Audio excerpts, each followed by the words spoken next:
परम श्रद्धास्पद आचार्य वर्ग के चरणों में वंदना।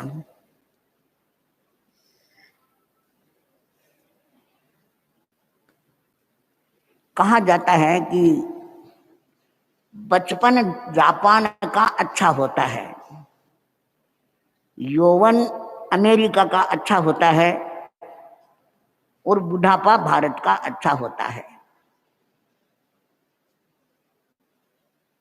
इनको अच्छा मानने का आधार बताते हुए कहा गया है,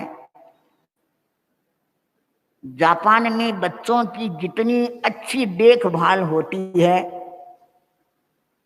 दूसरे देशों में उतनी अच्छी नहीं होती। और भौतिक सुख सुविधा की दृष्टि से अमेरिका के युवा जितने भौतिकवादी होते हैं, जितनी सुख सुविधाएं भोगते हैं, शायद दूसरे देशों में उन्हें उतना भौतिक सुख उपलब्ध नहीं होता। और बुढ़ापे में परिवार के द्वारा सेवा का उपक्रम भारत में जैसा होता है, अन्य देशों में तो माता पिता को साथ रखने की स्थिति ही नहीं बनती। 3 देशों की अलग अलग परिस्थितियां, इन पर विचार करें तो मुझे ऐसा प्रतीत होता है, तेरा पंथ में तीनों अच्छे होते हैं। बचपन में दीक्षित होने वाले हमारे सेक्स साधु साधनियां, बाल साधु साधनियां जानते हैं कि उनका कैसे लालन पालन होता है, यहाँ पर उनको कितना वात्सल्य मिलता है, उनकी कितनी सार संभाल होती है, कैसे उन्हें ज्ञान दर्शन और चारित्र की आराधना के क्षेत्र में आगे बढ़ाया जाता है। तो यहाँ गुरुदेव के चरणों में आने वाले बच्चे पूरी तरह से निश्चिंत हो जाते हैं। उन्हें माता पिता से भी अधिक प्यार दुलार यहाँ मिलता है। युवावस्था का जहां तक सवाल है, तेरा पंथ में साधना करने वाले युवा साधु साधनियां साधना के क्षेत्र में जितना विकास करना चाहिए यहाँ अवकाश रहता है उनको। उन्हें आचार्यों का मार्गदर्शन मिलता है, अनुकूल सुविधाएं भी मिलती है। अनेक युवा साधु साधियों ने यहाँ आकर ज्ञान के क्षेत्र में कई पायदानों पर आरोहण किया है और युवावस्था में गृहस्थ जीवन में, चाहे वह अमेरिका हो या दूसरा देश हो, जो चिंताएं होती है उन सब से निश्चिंत हो जाते हैं संघ के युवा साधु साधियां। और बुढ़ापे का जहां तक सवाल है, तेरा पंथ धर्म संघ में किसी भी वृद्ध साधु साध्वी को यह चिंता करने की अपेक्षा नहीं होती कि वृद्ध हो जाऊंगा, बीमार हो जाऊंगा तो सेवा कौन करेगा। हमारे सभी आचार्यों ने इस दृष्टि से बहुत जागरूकता रखी है। संघ के वृद्ध, रुग्ण और अपाहिज साधु साधियों की सेवा की व्यवस्था की है। आज भी हम देखते हैं परम पूज्य आचार्यवर देश के किसी भी भाग से किसी साधु साध्वी की रुग्णता का या वृद्धावस्था का संवाद प्राप्त होता है तो उनकी चित्त समाधि के लिए और सेवा के लिए सबसे पहले व्यवस्था करते हैं। तो इस दृष्टि से हम मानते हैं कि तेरा पंथ में बचपन हंसता खिलता है, यौवन विकास के पथ पर आरोहण करता है और बुढ़ापा निश्चिंतता के साथ समाधि के साथ गुजरता है। तेरा पंथ धर्म संघ एक विकासशील धर्म संघ है, और विकासशील इसलिए है कि तेरा पंथ का रथ हाँकने वाले हाथ ताकतवर है। उन हाथों में इतनी ताकत है कि वे दुर्गम से दुर्गम पथ पर विकास के रथ को आगे बढ़ाते रहते हैं। आचार्य भिक्षु से लेकर अब तक तेरा पंथ के सभी आचार्यों ने संघ को बेहतर बना सपने देखे। कहा जाता है कि सपने वे नहीं होते जो अर्ध निद्रा की स्थिति में आते हैं, लेकिन वास्तव में सपने वे होते हैं जिनको पूरा किए बिना नींद नहीं आती। तो हमारे आचार्य जो सपने देखते हैं, उन सपनों को पूरा करने के लिए संकल्प करते हैं, पराक्रम करते हैं, जो विघ्न बाधाएं आती है उन्हें दूर करते हैं।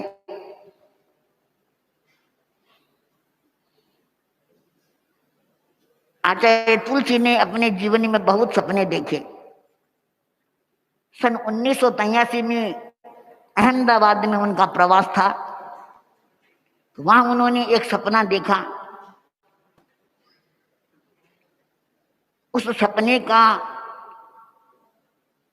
वर्णन उन्होंने अपनी डायरी में किया, अपनी आत्मकथा में किया। मैंने अपने जीवन में अनेक सपने देखे। मेरा एक सपना है हमारा धर्म संघ जीवंत और जागृत धर्म संघ हो। धर्म संघ को जीवंत और जागृत बनाए रखने के लिए धर्म को तेजस्वी और उज्ज्वल बनाना है। धर्म ग्रंथों और धर्म स्थानों में बंधा हुआ धर्म मुझे पसंद नहीं है। धर्म लोक जीवन में उतरे, तभी धर्म तेजस्वी बन सकता है, उज्ज्वल बन सकता है। मैं यह भी चाहता हूं कि हमारे जो आगम है उनका अंग्रेजी में अनुवाद हो और उपनिषदों की तरह एक ग्रंथ तैयार हो। तो इस सपने को साकार करने के लिए आचार्यवर ने संकल्प किया, पुरुषार्थ किया, और कुछ अंशों में अपने स्वप्न को साकार देख भी लिया।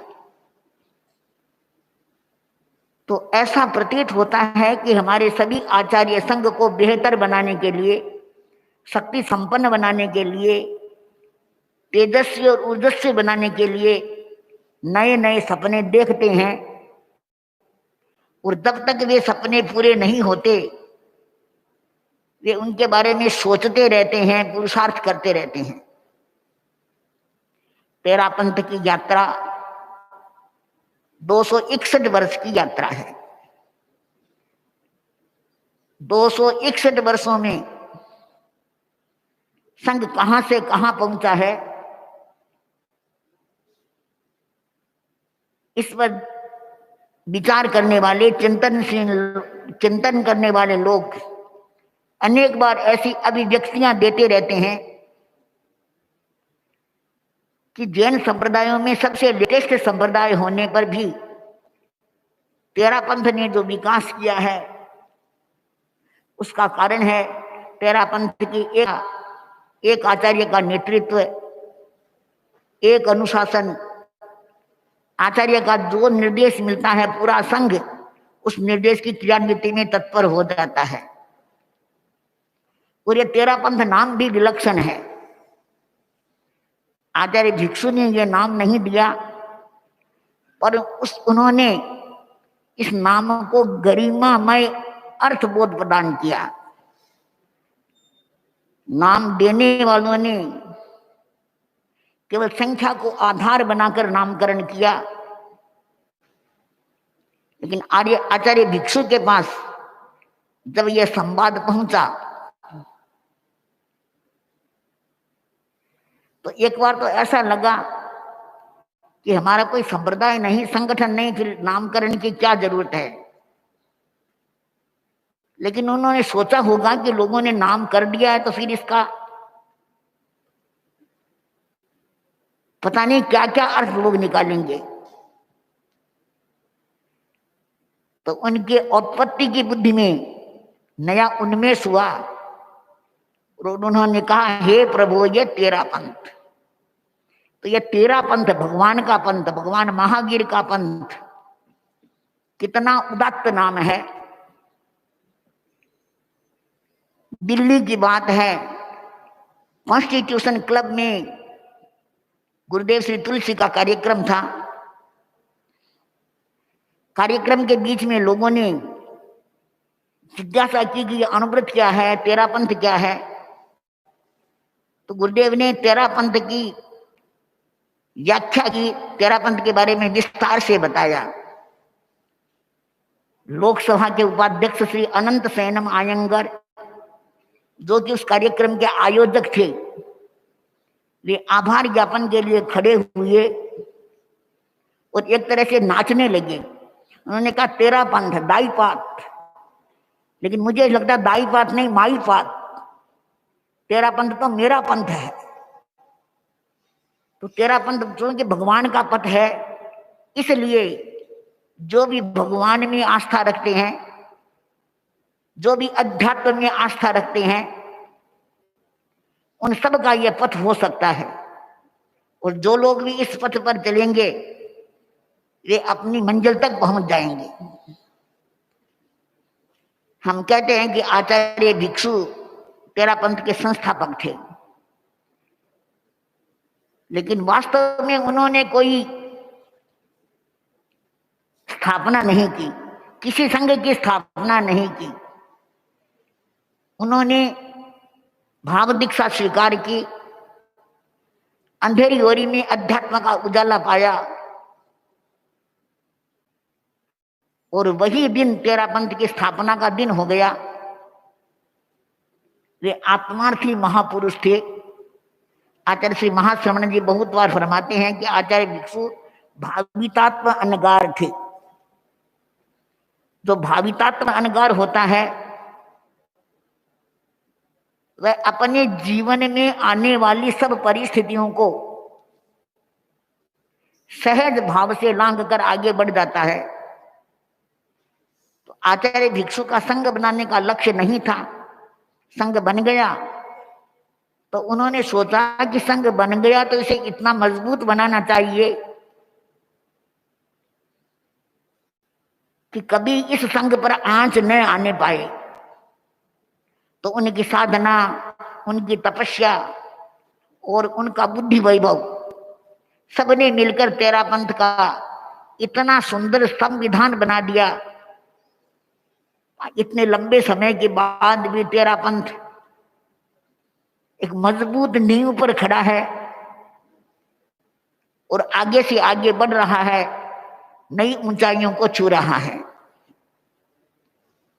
कल आचार्यवर ने अपने प्रवचन में फरमाया था कि मंजिल हो, मार्गदर्शक और गति हो।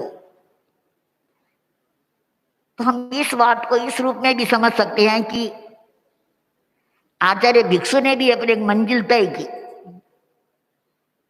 उनके सामने एक लक्ष्य था कि मुझे आगम सम्मत साधुत्व की साधना करनी है।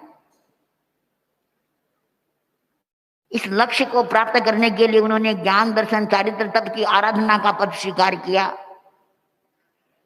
और उनके दर्शक स्वयं भगवान महावीर थे। महावीर के प्रति, महावीर वाणी के प्रति उनकी जो आस्था थी वह अनिर्वचनीय आस्था थी। उस प्रगाढ़ आस्था के कारण ही वे अपने जीवन में आने वाली सब विषम परिस्थितियों को पार कर सके। उनका जीवन साधना, आराधना और जैन शासन की प्रभावना के लिए समर्पित था। यानी वे अपने आराध्य के प्रति और अपने लक्ष्य के प्रति पूरी तरह से समर्पित थे। और जहाँ समर्पण हो जाता है वहां व्यक्ति को जो आनंद मिलता है वह वही अनुभव कर सकता है। प्रसिद्ध दार्शनिक सुकरात समुद्र के किनारे टहल रहे थे। उन्होंने देखा कि एक बालक समुद्र के तट पर खड़ा है, रो रहा है। सुकरात उस बालक के पास पहुंचे, उसके सिर पर हाथ फेरा और आत्मीयता के साथ बोले, वत्स रो क्यों रहे हो, क्या बात है, तुम्हें क्या चाहिए? बालक बोला, उसके हाथ में एक कटोरा था। बालक ने कहा कि मैं इस समुद्र को अपने कटोरे में भरना चाहता हूं। मैं चाहता हूं कि यह समुद्र मेरे कटोरे में समा जाए, लेकिन यह समाता नहीं है, इसलिए मुझे रोना आ रहा है। तो बालक की बात सुनकर सुकरात की आंखों में भी आंसू आ गए। तो बालक ने पूछा कि आपके हाथ में तो कोई कटोरा नहीं है, आप क्यों रो रहे हैं? तो सुकरात ने कहा कि देखो, तुम्हारी और मेरी एक गति है। तुम चाहते हो कि मेरे कटोरे में समुद्र समा जाए, और मैं भी अब तक यही सोचता रहा कि मेरी बुद्धि में विश्व का समग्र ज्ञान समा जाए। लेकिन जैसे तुम्हारे कटोरे में समुद्र नहीं समाता, तो आज मुझे समझ में आया कि वैसे ही मेरी बुद्धि में पूरा ज्ञान नहीं समा सकता। तो मुझे तुमसे सीख मिली है। तो ये बात सुनकर उस बालक ने क्या किया, कटोरे को समुद्र में फेंक दिया। सुकरात ने पूछा कि तुमने कटोरे को फेंका क्यों? तो उसने कहा कि समुद्र मेरे कटोरे में नहीं समा सकता, लेकिन मेरा कटोरा तो समुद्र में समा सकता है, इसलिए मैंने इसको फेंक दिया। तो कहते हैं कि सुकरात ने इस बालक के पैर पकड़ लिए और सुकरात बोले कि तुम तो मेरे गुरु बन गए। मैं भगवान को खोज रहा था, सोच रहा था कि भगवान मुझ में समा जाए, लेकिन अब समझ में आ गया कि भगवान मुझ में नहीं समा सकते, लेकिन मैं भगवान में समा सकता हूं। मैं आज से अपना पूरा जीवन भगवान के चरणों में समर्पित करता हूं, फिर मेरा कोई अस्तित्व अलग नहीं रहेगा। तो मूल बात है कि जहां अपने लक्ष्य के प्रति, अपने आराध्य के प्रति गहरा समर्पण होता है, तो व्यक्ति निश्चित रूप से एक दिन अपने लक्ष्य के प्रति पहुंच जाता है। तो तेरा पंथ की लगभग 2.5 शताब्दियां हमारे सामने है। पहली शताब्दी में तेरा पंथ के सामने, आचार्य भिक्षु के सामने कोई पगडंडी भी नहीं थी। कांटे थे, भाटे थे, पता नहीं क्या क्या थे उस पथ में। लेकिन आचार्य भिक्षु चले, निर्भयता से चले, कांटों को बुहारते गए, भाटों को अलग करते गए, और पथ बन गया। दूसरी शताब्दी में वह पथ जो कि उबड़ खाबड़ था, समतल हो गया, चलने में सुविधादायक बन गया। आचार्य भिक्षु ने जो मर्यादाएं बनाई, जो संविधान लिखा, उसको व्यवहारिक रूप देने के लिए जयाचार्य ने बहुत काम किया। ऐसा मानना चाहिए कि दूसरी शताब्दी में तेरा पंथ के सामने पथ पूरी तरह से प्रशस्त हो गया, और आज तीसरी शताब्दी में हम देख रहे हैं कि वह पथ एक महापथ बन गया। आजकल हम बिहार करते हैं, यात्रा करते हैं, तो सड़कों को बहुत चौड़ा किया जाता है, इतनी चौड़ी चौड़ी सड़कें। तो मुझे भी ऐसा ही प्रतीत होता है कि तेरा पंथ का यह राजपथ भी इतना चौड़ा हो गया है, अब इस पथ पर कोई भी चले उसे कोई दिक्कत नहीं होगी, वह आसानी से अपनी मंजिल तक, अपने गंतव्य तक पहुंच सकता है। तो जिस प्रकार आचार्य भिक्षु ने तेरापन धर्म संघ को मजबूत बनाने के लिए जो कुछ सोचा, जो कुछ किया, तो हमारी पूरी आचार्य परंपरा के आचार्य रूप में करते रहे हैं। वर्तमान में हम आचार्य श्री महाश्रवण जी के नेतृत्व में इतने सैकड़ों सैकड़ों साधु साधियां अपनी साधना कर रहे हैं। लाखों लाखों श्रावक लोग उनसे आध्यात्मिक पथ दर्शन प्राप्त करते हैं। इतना ही नहीं, जैन जैनेतर करोड़ों लोगों को आचार्य वर्ग का मार्गदर्शन मिल रहा है। तो आज के तेरापंथ स्थापना दिवस के अवसर पर हम यह कामना करते हैं कि आचार्य वर्ग के इस सक्षम नेतृत्व में इसी प्रकार हमारी साधना आगे बढ़ती जाए और हम धर्म संघ की सेवा करते रहे।